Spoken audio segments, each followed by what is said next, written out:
ASAG, the fever spirits of ancient Mesopotamia. 5,000 years ago, in the land between two rivers, fever had a name. It had a shape, and it did not come by accident. The people of ancient Mesopotamia believed that illness walked, that it chose its victims, that somewhere in the burning air between the desert and the city wall, invisible forces gathered and waited. They called these forces ASAKKU, the fever spirits, and the most terrible among them bore a single name, ASAG. In the oldest Sumerian texts, ASAG is a monster, a creature of living stone born in the mountains, radiating a heat so fierce that rivers boiled in its presence. It was the embodiment of fever itself, given a body and a will to destroy. The god Ninurta was sent to face it. The battle shook the earth, and when Ninurta finally struck the creature down, he did not merely win a fight. He rebuilt the world. He dammed the poisoned waters. He restored the land. The defeat of the ASAG was nothing less than the defeat of chaos. But ASAG was not alone. The ASAKKU were many, invisible, swarming, predatory. They were said to seize their victims, to grip the body from within, producing burning skin, delirium, and a wasting that no ordinary remedy could reach.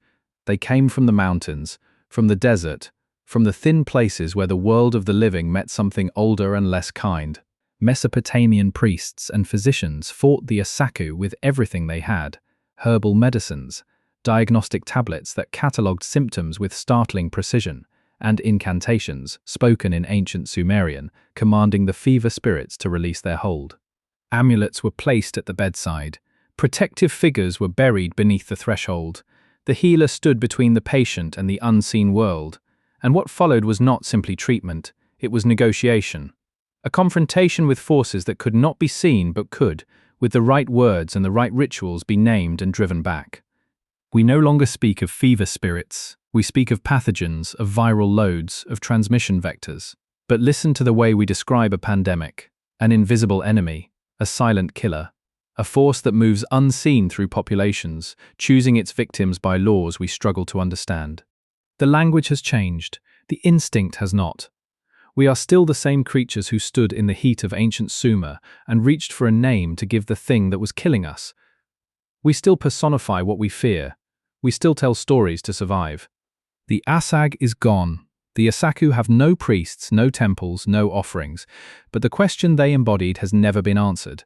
Why do we have suffering? How and why does it choose?